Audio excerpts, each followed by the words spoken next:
Salut à toi qui regarde cette vidéo, la première vidéo d'introduction à une série que je vais faire tout au long de cette année pour te parler de, d'un chemin initiatique que j'ai fait qui a complètement bouleversé ma vie, un chemin amérindien puisque j'ai choisi de partager ces enseignements avec toi et avec toutes celles et ceux qui regardent ma chaîne parce qu'il est temps pour nous aujourd'hui de réactiver nos savoirs ancestraux et les Amérindiens ont conservé énormément de savoir qui nous a été pillé après plus de 500 ans de lessivage par l'Inquisition.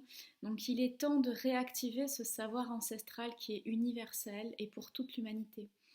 Cette année, je vais te parler d'un chemin que j'ai fait qui a été extrêmement puissant et qui est très très puissant à toutes celles à qui je le transmets. Il s'agit de la voie initiatique des 13 mères originelles. Donc ça, c'est le livre de Jamie Sams qui a eu la générosité de transmettre ces textes alchimiques euh, qu'il ne faut pas lire avec le mental, mais qui sont des textes encodés pour activer notre potentiel créateur humain. Alors cette petite vidéo d'introduction pour t'expliquer ce qu'est le chemin des 13 mères originelles.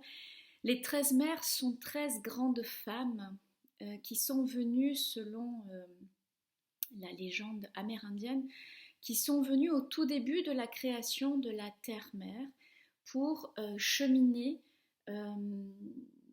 pendant plusieurs siècles, pendant plusieurs vies humaines. Elles sont plus grandes que les humains et elles vivaient beaucoup plus longtemps que les humains. Chacune a cheminé pour trouver son chemin, sa voie, expérimenter quelque chose et en découvrir sa propre médecine.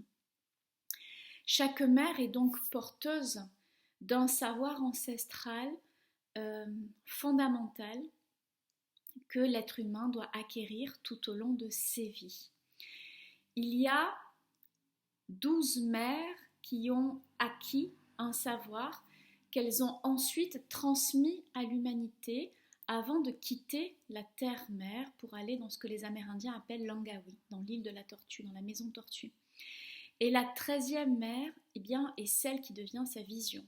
C'est-à-dire qu'une fois que l'on a intégré dans sa vie, dans son quotidien, que l'on a vraiment fait sien ces 12 savoirs, le 13e, c'est celle qui est au centre de la roue médecine. C'est lorsque on a cheminé sur les 12 aspects, on vient au centre de la roue médecine. En fait, on se situe au-dessus et on part pour un nouveau tour de roue médecine, c'est-à-dire qu'on devient sa propre vision idéale. Une fois que les 13 mères originelles ont quitté la Terre, donc elles sont allées dans l'Angawi. L'Angawi, c'est la maison Tortue. Et là-bas, elles sont chacune gardiennes d'un des crânes de cristal. On retrouve cette légende des 13 crânes de cristal gardés par les 13 grands-mères originelles dans lequel est enfermé le savoir de l'humanité. Ce savoir ancestral, c'est un savoir d'attitude, c'est un savoir de compréhension, c'est un savoir de dépassement de soi, de transformation de nos ombres en lumière. C'est vraiment un chemin, les alchimiques parlaient de transformer le plomb en or, c'est très certainement le trésor qu'avaient découvert également les Cathares. Voilà, c'est ce chemin alchimique à l'intérieur de soi qui permet une transformation profonde de tout ce que l'on porte et pour aller vers l'élévation spirituelle. Cela rejoint en soi la voie du Christ, la voie de Bouddha. Et la voie rouge amérindienne est une voie, une grande voie de spiritualité, de la lumière, qui nous permet de déployer tout notre meilleur potentiel, d'activer notre potentiel divin. Les Amérindiens disent que nous sommes tous co-créateurs de notre réalité avec le grand esprit.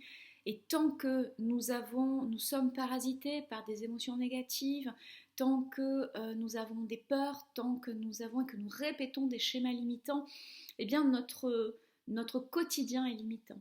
À partir du moment où nous sommes engagés sur cette voie de l'amour, sur cette voie de la paix, sur cette voie de la transformation vers la lumière, vers cet amour inconditionnel, alors notre vie se transforme parce que nous-mêmes, nous transformons notre façon de vivre, notre façon de recevoir et de percevoir. Donc ce sont ces apprentissages que je vais vous partager au fil des mois.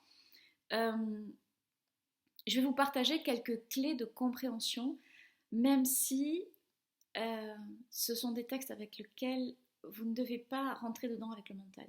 Ce sont des textes qui sont faits pour être traités par vos corps inconscients, vos corps subtils, tous vos corps énergétiques. Et ce sont des textes que vous ne comprendrez pas avec le mental ou alors que vous comprendrez de façon limitée avec le mental. Je ne peux que vous engager à côté de ça à travailler, à transformer vos ombres en lumière, à transformer vos peurs, vos conditionnements pour aller découvrir quelle est votre puissance créatrice de vie qui se cache derrière chacun ou chacune d'entre eux.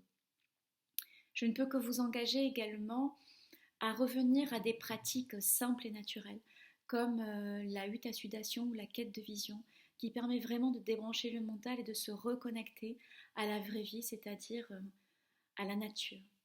Voilà, cette petite vidéo d'introduction que je vais garder en haut de la chaîne pour que vous puissiez la voir en permanence. Et tous les mois, je vais vous présenter une nouvelle mère qui va nous apporter un nouveau savoir à intégrer, à recevoir et à assimiler au fur et à mesure de l'année.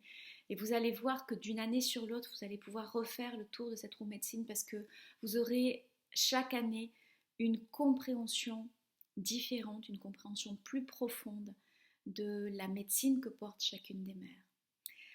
Eh bien, je te souhaite une bonne écoute, une bonne lecture de ces vidéos et un bon chemin à toi. Et sache que tu es un éclat de la source mère divine, du grand esprit, de Wakantanka, du grand tout, de Tingrid, de l'univers, de la source originelle, peu importe comment on le nomme. Tu es un éclat divin. Et le but, c'est d'activer cet éclat divin en toi. À tout de suite.